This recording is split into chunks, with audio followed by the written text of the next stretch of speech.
ওলের বড়ার টক বানানোর জন্য প্রথমে আমি ওলগুলোর খোসা ছাড়িয়ে নিয়েছি আর দিয়েছি দুটো আলু খোসা ছাড়িয়ে বেশ ভালো করে ধুয়ে নিয়েছি। এখন আমি ভাতের মধ্যে ওলগুলো আলুগুলো সেদ্ধ করে নেব। আর এই ওল আলু সেদ্ধ হতে হতে আমি বড়া যে টক করব সেই উপকরণগুলো এখন আমি রেডি করে নেব। কথাতেই আছে বন্ধুরা, ছোটোবেলায় আমরা পড়েছি, খাও যদি বুনো ওল, গলা ফুলে হবে ঢোল। তবে যাই হোক, এটা তো দেশি ওল নয়, এটা বাজারে কেনা ওল। গরম জল দিয়ে তেঁতুলটা এখন বেশ কিছুক্ষণ ভিজতে দিয়ে দিলাম। তো এই তেঁতুল দিলে গলা আর ধরবে না, আর তেঁতুল দিয়ে টকটা দারুণ লাগবে। চলো এখন আমি একটু ভাজা মশলা করে নেব। ভাজা মশলা করার জন্য আমি এখানে গোটা জিরে আর কয়েকটা শুকনো লঙ্কা শুকনো কড়াইয়ে ভেজে নিলাম। এখন আমি এটা শিলনোড়ায় গুঁড়ো করে নেব। এখন আমি ভাতে থেকে ওলগুলো তুলে নেব। সব ওলগুলো আলু তুলে নিয়েছি, দেখি সেদ্ধ হয়েছে কিনা। দেখো কি সুন্দর সেদ্ধ হয়ে গেছে, ওলটা খুব ভালো। তো এখন আমি ওল আলু একসাথে মেখে নেব। ওল আলু খুব ভালোভাবে সেদ্ধ হয়ে গেছে ওলটা, দেখো খুব সুন্দরভাবে একসাথে দুটোই মাখিয়ে নিয়েছি।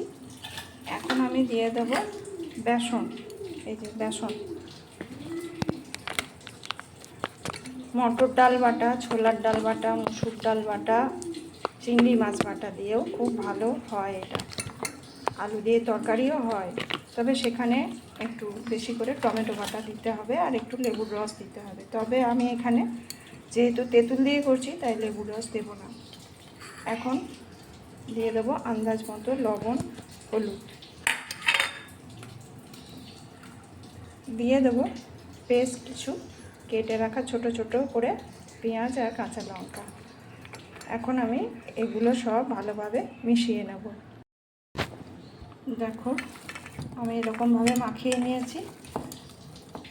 আমি জল ব্যবহার করিনি, তবে আপনারা যদি বানান জল ব্যবহার করতে পারেন, একটু আমি জল দেব না। এরকম গোল গোল করে তেলের মধ্যে ভেজে নেব। চলো ভেজে নিই। তো এইভাবে আমি গরম তেলের মধ্যে দেখো একটা একটা করে ছোট করে বড়াগুলো ভেজে নিচ্ছি। এইরকম ভাজা খেতেও বেশ ভালো লাগে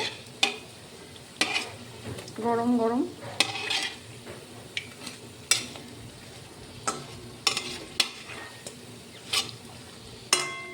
এইভাবে আমি সব বড়াগুলো ভেজে নেব। দেখো বন্ধুরা কত সুন্দরভাবে বড়াগুলো ভাজা হয়েছে, ঠিক যেন মনে হচ্ছে আলুর চপ, ওলের চপ, ওল আর আলু। তো বড়াগুলো সবগুলোই আমি এভাবে ভেজে নেব। সব বড়াগুলো ভাজা হয়ে গেছে। এখন আমি বড়া ভাজা তেলের মধ্যে দিয়ে দেবো 5 ফোড়ন আর 2 শুকনো লঙ্কা।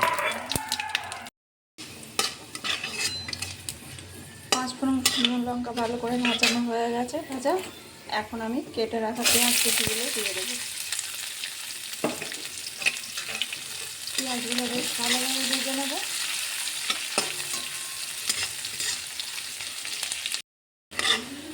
পেঁয়াজ খুব ভালোভাবে ভাজা হয়ে গেছে।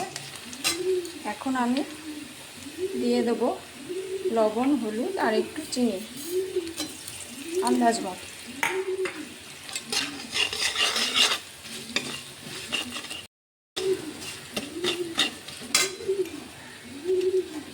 এবার দিয়ে দেবো বাঘা তেঁতুল, এইটাই হচ্ছে মেন। গ্যাসটা বাড়িয়ে দিলাম।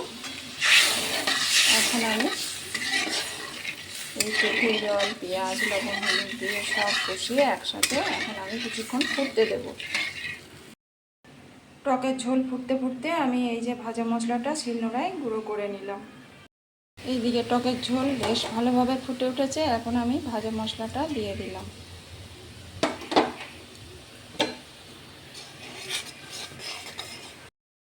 এখন আমি ভেজে রাখা বড়াগুলো দিয়ে দিচ্ছি।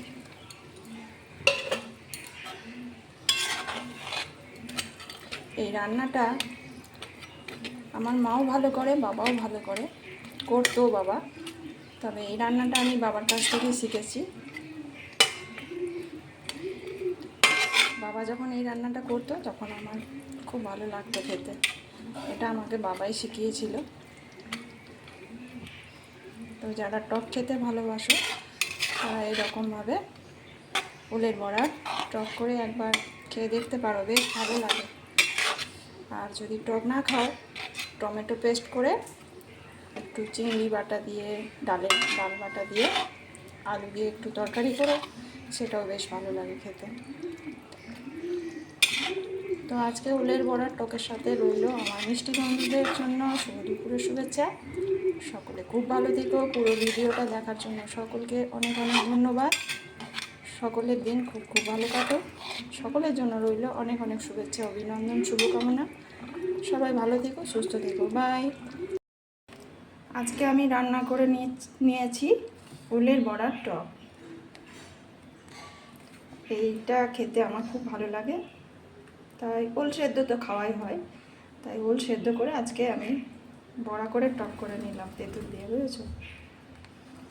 তো চলো রান্নাটা দেখে নাও কেমন করে করলাম।